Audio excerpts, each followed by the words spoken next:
We're at the High Etherley Kennels on the edge of Bishop Auckland of Sunderland trainer Paul Miller, one of the busiest handlers at the Wearside track. But it's not all about racing for Paul. He likes to have a litter of pups on the ground every year. And behind me, a very boisterous 4-month-old litter by Blackstone Jean out of Elwick Sakha. Hopefully coming to the RPG TV screens near you in the coming years. So Paul, we've just seen a lovely litter of pups that you've got on the ground out there, and that's more and more important for you. At the minute, it is at the minute. We've got to try and bring a litter through every year to try and... The cost of greyhounds now is just going up and up and up. So we're trying to breed a litter a year, yeah. And you've got the obvious great way to school them, because you can bring them on through the grades at Sunderland. Sunderland's ideal, excellent, so it doesn't matter if they're A1, open class, A8, we can use them. So it's not like, you know, they're there.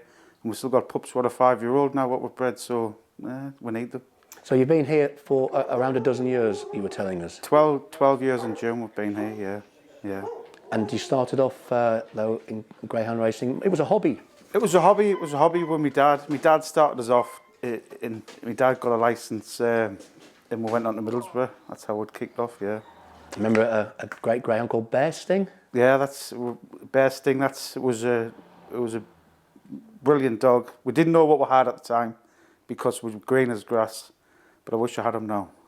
And then eventually, I think the opportunity came for a move to Brough Park, Newcastle as it is now. Yes, Alan Hutton let us go on to Newcastle, well, Brough Park at the time. It took us a while to get on, 2 or 3 months, wanted to see us trialling dogs, see how good the dogs were. When I got on there, I wasn't there too long, so... That's because you almost got headhunted, I think, by Yeah, Sunderland. I was. Jimmy Nunn, and we knew Jimmy Nunn were Bear Sting with it open, so Jimmy phoned us up, and it was hard because Alan had let us go on to Newcastle, Brough Park, but the money was better at Sunderland, and Sunderland's where I'm from, so there was no hesitation. It was phone call from Jimmy, and Jimmy asked you, could you provide 30 greyhounds for the racing strength? You said yes straight away, and then decided how were you going to go about doing it? Well, I realised we only had 12 in the kennel, so it was a quick. The house went up for sale. Luckily, this property come up at the time, trainer packing in, so it was lucky it just all fell into place. It was meant to be. And of course, the regular viewers of RPG TV will be used to hearing that the cheaper bag of sweets syndicates had another winner. Tell us about that. Yeah, well, a cheaper bag of sweets started as the bigger bag of sweets, and what happened is why it started as the bigger bag.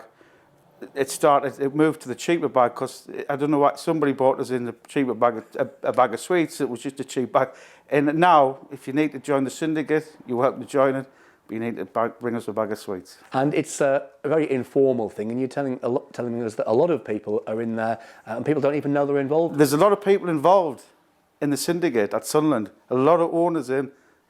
People don't realise how many people down there have got dogs. But because they like to keep it just to themselves, which is fair enough for me.